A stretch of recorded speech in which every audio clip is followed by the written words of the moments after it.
Okay. Because most people are. Yeah. So just to get the ball rolling, I will start off with the first question.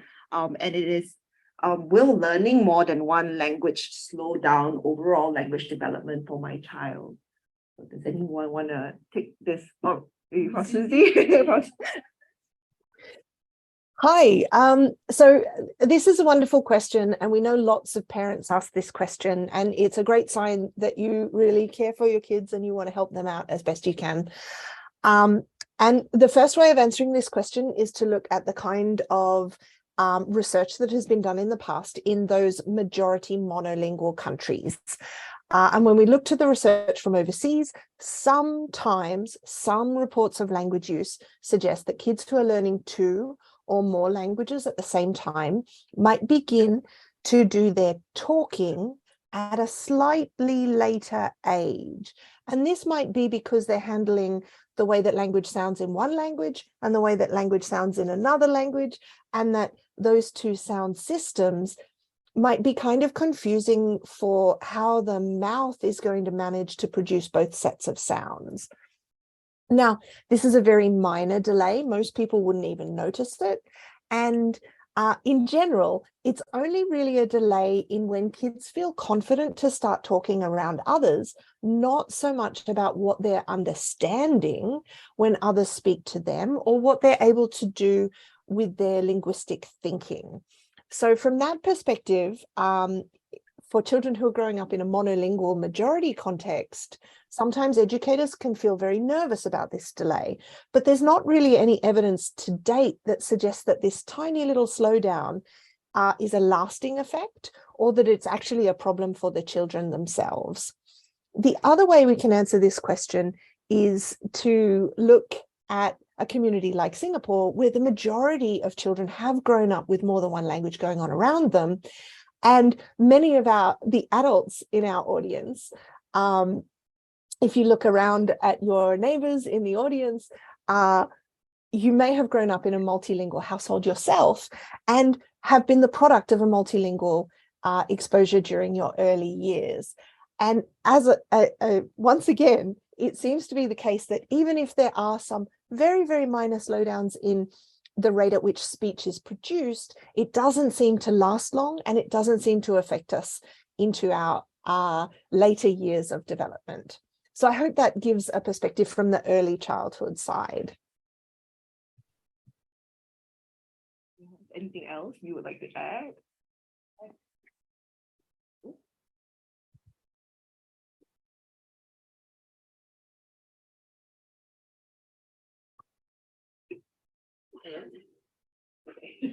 Sorry. Yeah, I think I might just add that as children get a little older, some studies also suggest that the rate of vocabulary acquisition, so the rate at which they're learning words and building their vocabularies, may be a little slower when children are learning 2 languages, or I shouldn't say slower. If you measure their vocabulary language in one of their languages, that vocabulary size might be smaller than monolingual peers. But if you measure their word knowledge across all of their known languages, then they're actually developing at the same rate as their monolingual peers. So that means they're acquiring the same number of words as a child learning one language. It's just that their known words are spread across their different languages. Yeah, and also from the brain perspective, just to let you know, our brain is actually a miraculous organ. It can learn anything. So it doesn't matter how many languages it can learn. It's just that sometimes some networks take longer to build up than others. So that's why you can see delays and all that. They sort of normal delays. They are not picking up as quickly as other kids, especially at a very, very early age. But then they will quickly pick up later on. So it's just individual differences. Also coming from a clinical perspective, I'm also a clinical neuropsychologist. So I often get asked, right, what if my child is having difficulty in learning? That will become a factor. So if your child definitely has a difficulty like in learning language, then yes, we want to focus on one language first, so not to overwhelm your kid in trying to learn something else when they haven't built up foundational part of it. So, but most of us, where we don't have difficulties, it's just that we need a little bit more time learning different languages. It's fine. I mean, our brain can handle it. If I can jump in with one more follow-up to Prof. Annabelle's point about if a child is having difficulty learning whichever language is used most at home, then maybe they can focus their attention on just one language. We should also mention that there is a new line of research that's coming out quite recently, which is investigating what's going on for kids who have other kinds of developmental differences. So kids who might be at risk of developing autism or another kind of developmental difference.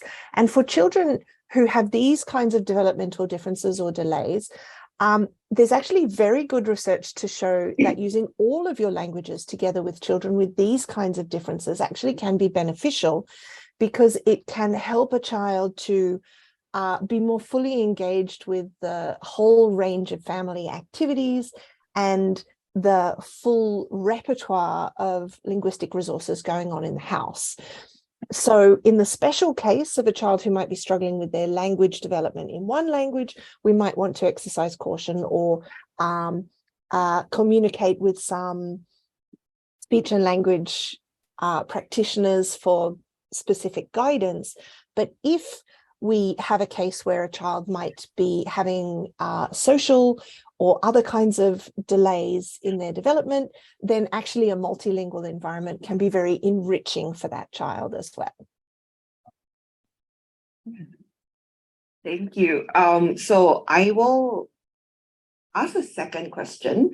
So some parents have told us, if I'm not confident in my language skills, right, how can I support my child in learning another language? Dr. Pepper, you want to take that? Sure. I think some, in many families that we talk to and through our research, there's oftentimes multiple generations in their home. So there's always good opportunities. If the parent, maybe it doesn't feel as secure in their proficiency in their mother tongue, there might be an opportunity for a relative, either in the home or a relative who you regularly visit as a family, who could provide some of that input. There's also resources that you could use, like books or electronic storybooks, where the words could be pronounced by the device, and then you can just reinforce that. So if you're not sure, in other words, how to pronounce the words properly, you could use these types of tools to learn together with your child. So that's one way, and there's other opportunities for communities as well. So there's some community centers that often will have either programs or activities where children can learn through the extended community outside the family. Mm-hmm. So in addition to the resources that Dr. Beth has mentioned, I like to think about how a family can almost form a catalogue of what linguistic resources are available to them from both people and some of these external resources like films and videos and books and things like this as well. And keeping in mind that for very young children, the most powerful kind of input is input that is socially relevant to them. One of the things we can think about is whether the materials or the resources that we're putting together are age appropriate and engaging for kids. So we might think about books and TV and movies and things like that as being part of a child's passive exposure, but we can also go out of our way to find things like age-appropriate YouTube clips that a child might be really interested in paying attention to in a meaningful way. The other thing that we shouldn't forget is the opportunities that come in the digital world.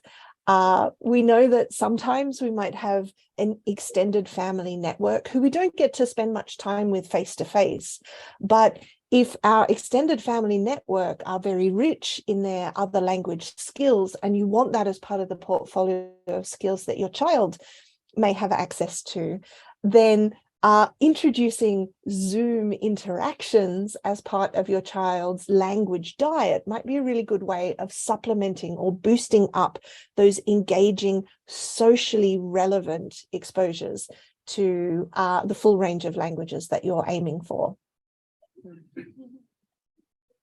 Thank you. We'd like to open the floor to our parents. Yeah, if you have any questions.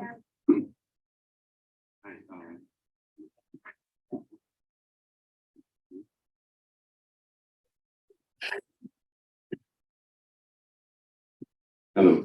Yeah, so I think I learned something new, that translanguaging is and it's a complex skill. But apparently in my home, I speak Chinese to my son exclusively. My wife speaks English. So it comes to me that I had to believe that in order to be effective bilingual, we shouldn't translanguage. Right? So because I mean in Singapore we translanguage is fine, because if I talk to someone in Singapore, probably understand me if I mix Malay or Chinese. But if I talk to someone from, let's say, China who speaks exclusively Chinese, I think it doesn't work. So my question would be then, is my way of raising my son preparing him to be effective bilingual? I mean, effective bilingual to me means that you speak that language just using that language. And I think it will be more difficult next time, because you have some business languages that you need to use. So yeah, that's my curiosity question on that. Yeah. Are you going to take this? Sure. So translanguaging is, I think, as I mentioned earlier, a skill that's very poorly understood by the academic community who have historically studied only one language at a time. So I think one of the first things that I want to mention is that many of us have grown up or been trained in a discipline that told us that it's dangerous or incorrect to use our languages together. And that's a perspective that comes from monolingual communities. Now, I totally take your point that when we reach adulthood and in our professional lives, we might want to be able to separate out those languages so that we can do our communication effectively in a business context or something similar to that. But it's not necessarily the case that we have to do that from the start. So we know from the experience of Hispanic communities in the US and Indigenous communities in the north of Australia that it can be quite effective during early childhood to use the combination of linguistic resources that is most natural, most engaging, most fun, and most connected to the community, while children are still developing their language skills, and they can go on to develop proficiency in a more formal kind of code switching as they grow older. So if what works for you and your family is to speak one language at a time when you're communicating with your parent, that can be one pathway to effective bilingualism. But what I want to share with our community is that other pathways are also possible, and they're not necessarily damaging or dangerous for your children. I'll just add a couple thoughts. So we've done a few studies. I'll just mention two. One we looked at, this was for older children in kindergarten. So we looked at the classroom behaviors in kindergarten classroom. And when a teacher tended to use language switching themselves or translanguaging themselves, we found that the output of the children tended to also have more of these types of language switches, whereas the teachers who switch less, their students also switch less. But that could be part of the classroom environment, which is children develop expectations of what's acceptable and what's not acceptable based on what the teacher is doing. So I think what Suzy's mentioning, the earlier years, it's not necessarily that if you switch more, your child will switch more. Children are observed to naturally in their own speech switch even when the parents aren't. So I think it's part of a natural developmental phase that they would go through when they're acquiring the two languages. The other thing is within the context of Singapore, what we've also found is that because the school system, once a child gets into the school system, they will have the support in the school system for their English skills. And that's also true, maybe more so also in the larger community, that English has support.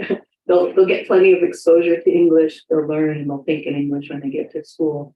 So it was actually the more input, regardless of which family members gave it, but the quantity of the input in the home in mother tongue would actually help them to achieve more or learn more words and build a larger vocabulary and eventually stronger proficiency in mother tongue. Whereas using more of the mother tongue language at home did not negatively impact their English proficiency. I'm sorry to use double negatives there. But in other words, it doesn't hurt to use mother tongue for the English skills, but if you're using predominantly more English at home, it may not give them enough input in mother tongue for them to develop their mother tongue skills as well as they could, if that makes sense. Do we have other questions from anyone else in the audience? Lisa.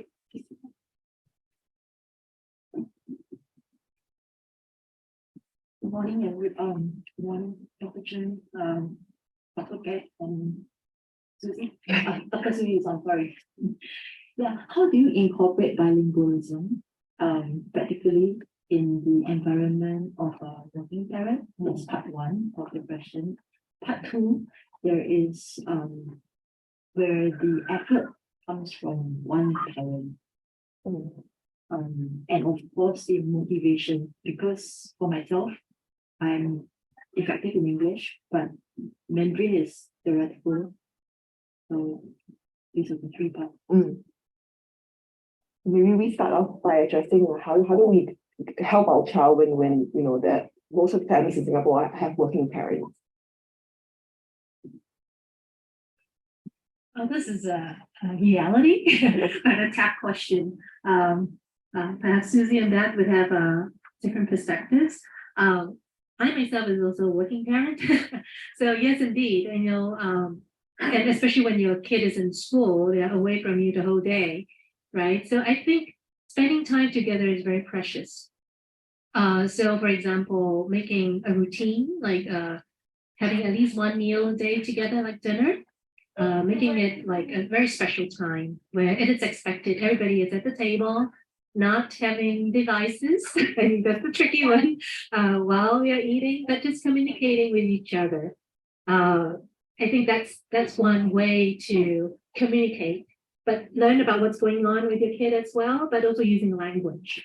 So it's like, for example, if mainly now we are using English. Yes, so right. Yes, in Mandarin. Yes. So it was very close with them.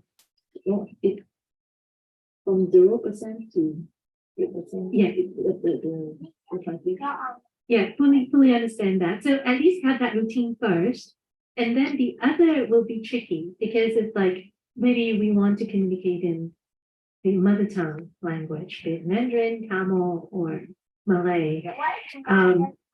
It is what your mother speaks, right? Yes. But also your daddy speaks. It is tricky. It helps if you have a partner who can also speak in that language, because when kids are a little bit older, when they're in school, one of the ways is learning together as well, where you could take the opportunity like, okay, let's try for this session just to speak Mandarin together. It's not easy. It's actually quite tricky.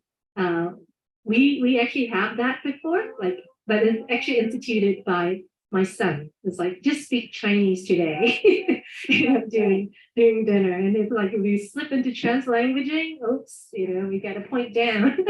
It becomes a game. It's tricky, but there are other opportunities like what Beth has mentioned, maybe during the weekends, to try and immerse in other activities that may be more immersive in, just learning Mandarin or learning Tamil. But if there's activities that you can be together with your child to interact, that will be good as well. Yeah, makes sense. Maybe in general for any language, it's not necessarily the amount of time that you spend with your child, but the quality. Okay, so like Annabelle mentioned, if you only have a little bit of time, you mark out a space where you do things actively together. So you're engaged in, whether it's over a meal, and have some conversation without any digital devices. That's really important. And bedtime stories or story time, anytime you can squeeze it in. Things that would allow you to like do some of the types of conversations Suzy showed earlier on, where you have more diversity of the language that you're using different words. So the amount it's not the amount of input, but it's also the quality of the input that you're giving. Do you think if for me to immerse them and to ease them into trying out the mother tongue language, that is, I speak the Mandarin, for example, I mean, my mother tongue is Mandarin. So I speak the mother tongue and then the child replies me in English at first. Then, put it down, you will ease the child. Is it okay for that? Or you think it's actually better to be a purist? There's probably different perspectives, but I think naturally that In terms of effectiveness of, anyway, at the end of the day, the goal is to have effective bilingualism. Yeah. But maybe it's a shorter route and then or longer route. But then I want them to have the passion for, not the passion, but learning the language, using the language is probably a lifestyle, not. So if I can add one more perspective that might be helpful, I like to think about what makes social sense for a young child and what might help them really want to engage with a language from their own social value perspective. And by social value, I mean, to put it in really plain terms, what do kids think is cool right now? So when we think about what motivates a 6-year-old or a 9-year-old, it's not necessarily having a polite chit chat with grandma that is the most exciting thing in their week. They might quite enjoy that and find it rewarding, but perhaps the thing that they find really, really cool right now is that girl who lives in the next block that they sometimes see at the playground, who's maybe just like a year older and has a really nice dress. And, they can see that this person has value in their social world and that they might want to be or behave like that child. Mm-hmm. So from this perspective, one of the challenges that parents may face is that if the mother tongue languages are only being used by elder generations, that's not necessarily the most exciting social context for a young child to want to be part of in their sense of identity and autonomy. So from that perspective, maybe we can think about things like, wouldn't it be cool if Elsa from Frozen spoke Mandarin some of the time, or Malay? Wouldn't it be cool if some of our favorite cartoon characters, the ones that our kids identify with and sort of really want to see themselves as, wouldn't it be cool if we could imagine those worlds incorporating the linguistic identities that are valuable to the rest of the family? So I want to sort of put out the idea here that we have to engage with the social motivations of little kids. And one way that we can do that is watching cartoons with the language settings flipped, so that our kids might be able to sort of have a richer imaginary life in these other languages at an age-appropriate juncture. So for example, to put it into practical, so if I play back a pig, then I translate that to English for me, because the vocab is not that level to be able to understand. Sure, but so one of the things that's quite interesting is when kids have the opportunity to be immersed in a language environment, they might be able to develop up their linguistic knowledge. Or if kids are able to watch a cartoon in both languages, but some of the time they're watching it in Mandarin, then their knowledge of what's actually going on in the story might help carry them over to map those word meanings for the words that they don't understand. It's not always a challenge to not understand every word that you're hearing at a time. And in fact, it can be quite motivating if you are most of the way into your understanding and still learning alongside. Then it can be a great hook for kids who want to be able to speak like Ariel in Tamil, for example, if they have some conceptual knowledge already about the kinds of words that she might be saying, and then they have this new linguistic token that they might be able to map to. I might just add that when they're developing their languages, they will first understand more than they can say.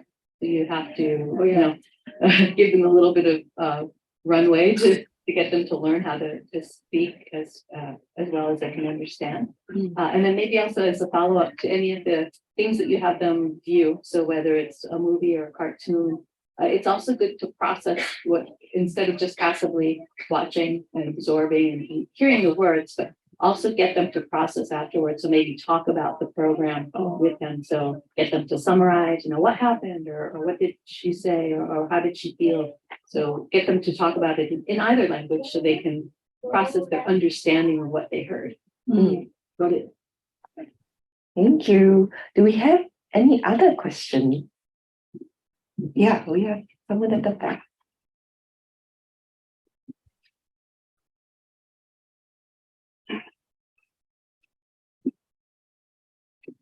Hi everyone. Actually, I don't have a question.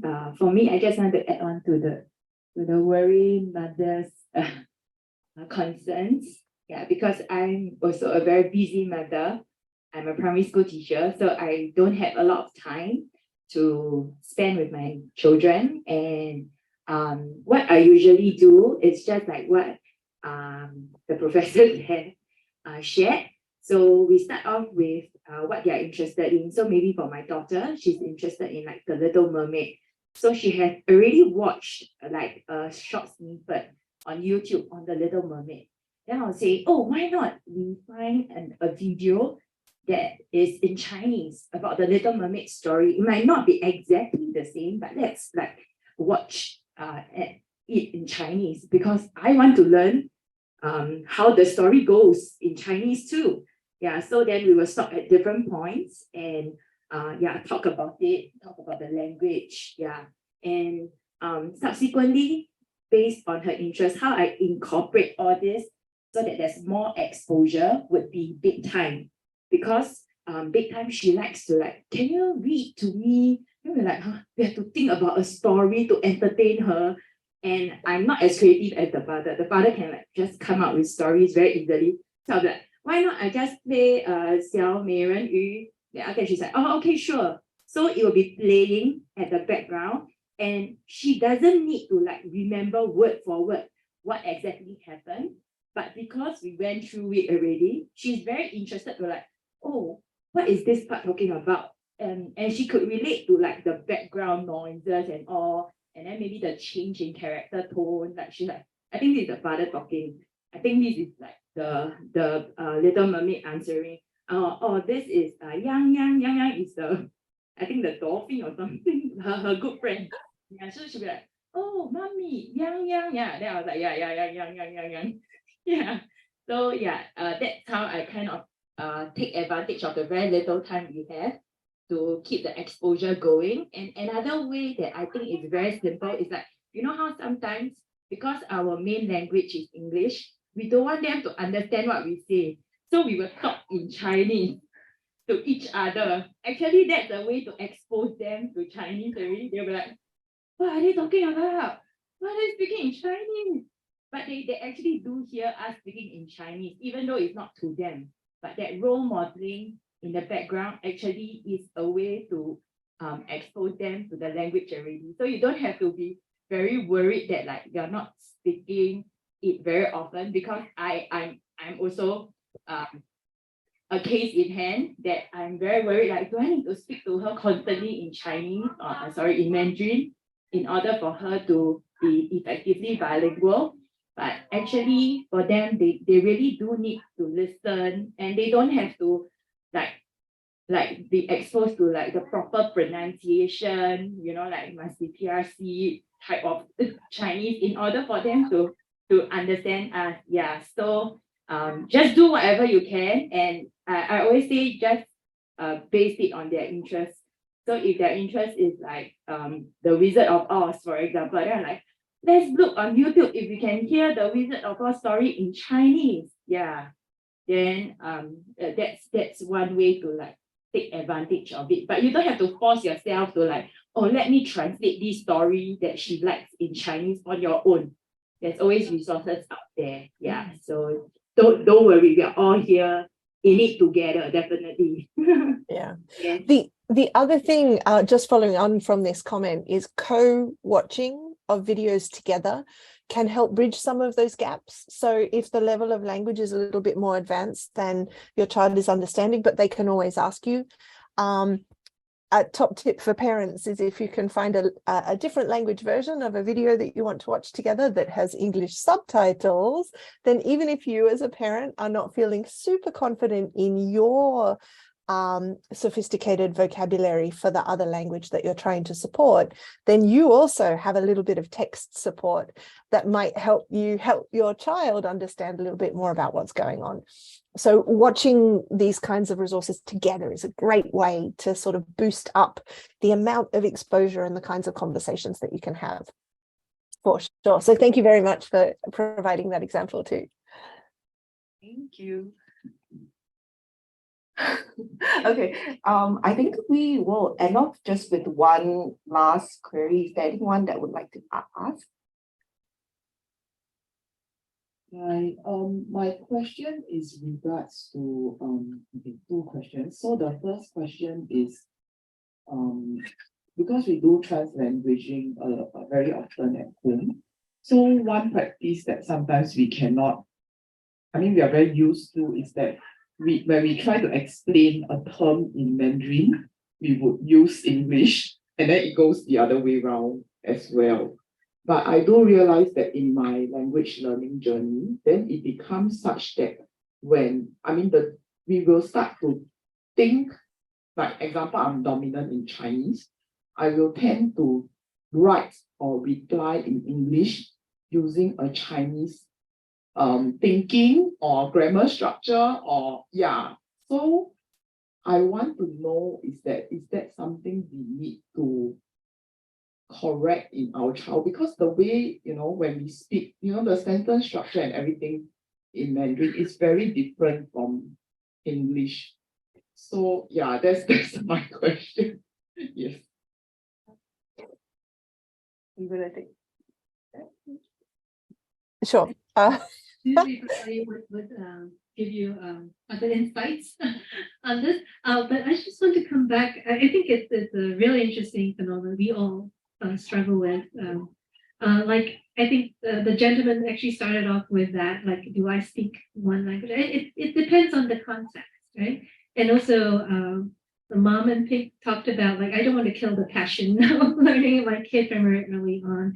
So it really depends on the context. Like if you're just playing around, and communicating, translanguaging is fine. But let's say it's a context where we are trying to speak more fluently in one language, then we want to focus the playing around to just speaking one language. Like, how do I explain this term using the same language?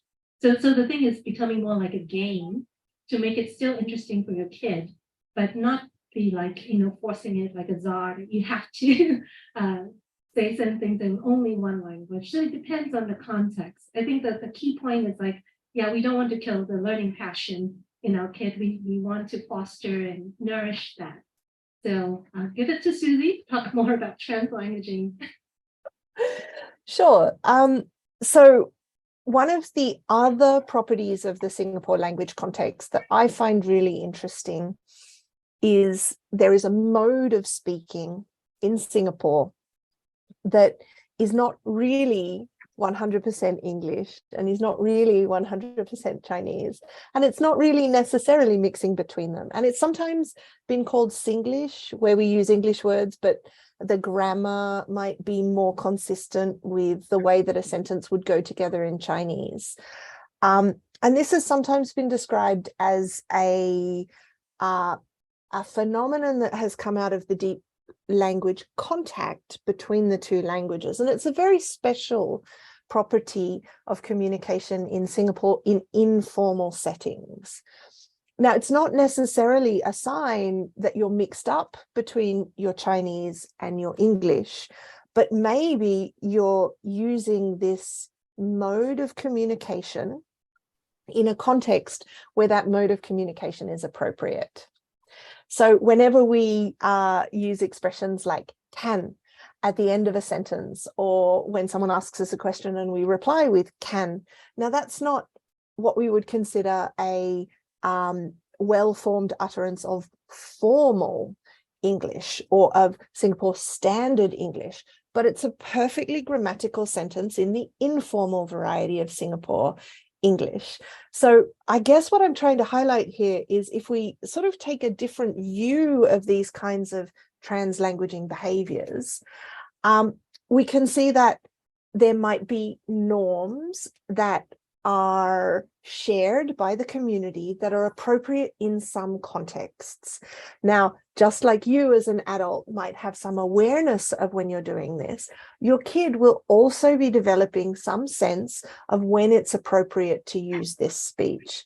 Now, when they're younger, they might kind of sometimes pick the wrong mode of speech for the wrong context, or maybe if they're a little bit stressed or there's a lot going on and they feel the pressure to communicate is more important than checking whether the mode of communication is the correct one, they might come out with an utterance that doesn't feel right in that context. But this is another form of code switching, selecting the way that you use your language for the context that you're using your language in. And as they grow, and work their way through the school system, one of the goals of the school system is helping kids figure out the formal variety, the sort of expected standard syntax of English grammar. Because English is the dominant language in the school system throughout Singapore, you effectively don't have to worry about whether the English will come out, whether your kids will gain an awareness of that formal variety of English. By the time they get to the end of the school system, they will have been exposed to tons and tons and tons of that, and they will have been helped to figure out ways of aligning with that norm. On the other side, your communication in your family and in your community is allowed to be joyous and playful and familiar and cozy, and to have those fun, informal sentence structures as well. So that would kind of be my perspective on the fact that you're not necessarily as an individual making mistakes when you formulate your sentences like this. You're actually aligning to a norm that is shared by a lot of Singaporeans in a way of constructing informal speech in the Singlish way.